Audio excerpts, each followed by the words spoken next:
Hey everybody, this is Jim at SP500chart.com. It's about 4:30 on June 18th, 2014. Let me read this to you, then we'll take a look at the chart.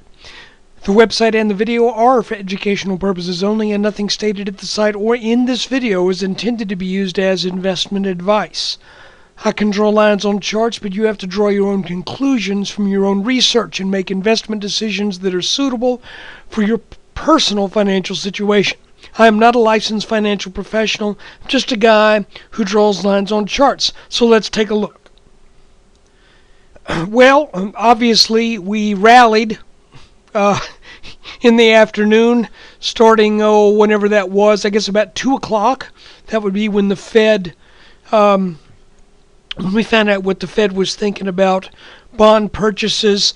Interesting to note that what they said was essentially that we don't need to do the stimulus to the same degree that we've been doing it. What makes it interesting is it's been the, quote, common thought that when they cut back on stimulus that the markets would tank.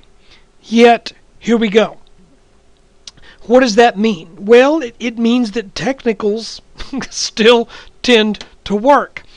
If you have the right technical picture, then when you get volume on something, it moves in the direction of where the technicals are pointing. So, how many times have you been in a stock and you've noticed that you get a big move at the open, and then later in the day, the degree or the power of the move tends to dissipate? Well, just the opposite today. Now, let's just take a look and see what does this mean as it relates to the S&P. Well, the first thing it means is our target from this small inverted head and shoulders pattern got met right near the close today. I'm going with this second breakout point because that was where this was just a little punch up above that line that did not hold. This was the one that once we got above it, we stayed above it. Interesting to note, the little short-term line that we put on the chart yesterday right here was also where we bounced today at that news. So, where are we going now? Well, with the S&P at a new all-time high, I think we're going to probably challenge one of these resistance lines up here somewhere. And you know, we've got a target of about 1990 that I think we should tag. And I say we should because we've seen a number of inverted head and shoulders patterns over the years. And we almost, well, I don't want to say almost never, but so far, we haven't seen one fail in 5 years. We've seen a couple of them not meet their target. Once they got over the neckline, we've seen necklines get violated and not hold as support.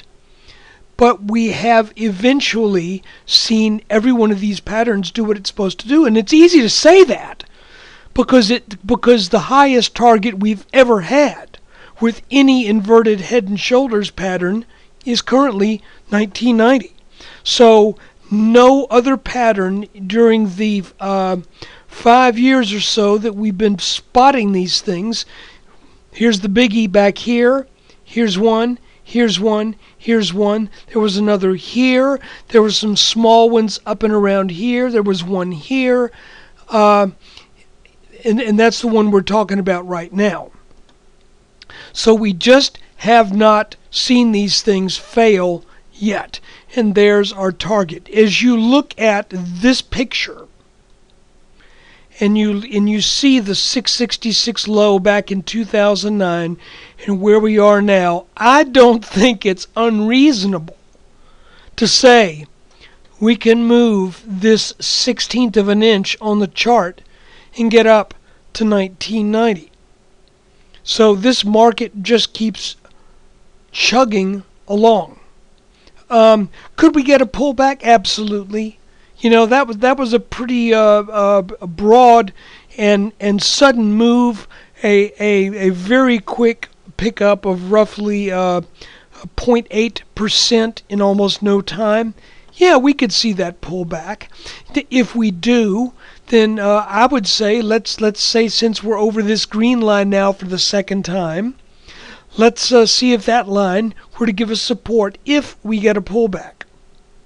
We could also get follow through, much like we saw follow through back here in the earlier part of June, and that follow through could take us up to one of these lines in the 1970s. And maybe we get some resistance there. But guys, this is looking pretty strong.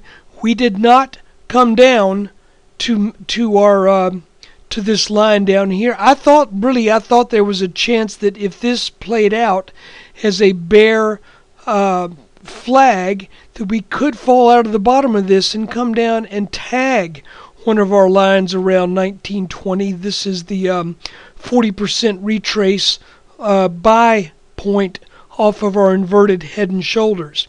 If you're wondering what I'm talking about, then just go back and look at the weekend video for last week.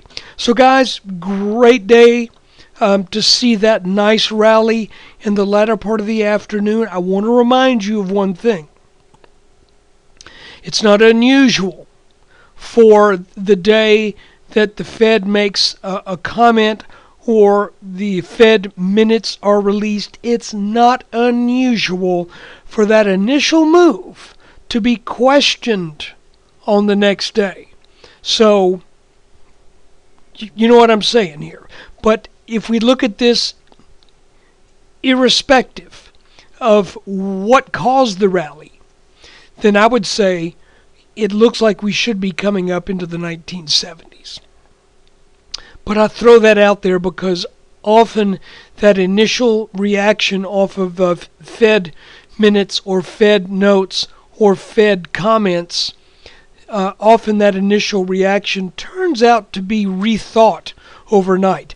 So if we sell back down a bit tomorrow, I'm not really worried. Why am I not worried? Because we still have 1990 as a minimum target from our inverted head and shoulders pattern. So, hey, it's there. That's my story, and I'm sticking to it. So, friends, thank you for watching this. Thank you for taking time out of your day. And thank you especially for your support. And let's see what the rest of this week brings us. This is certainly interesting to see, are we going to make that 1990?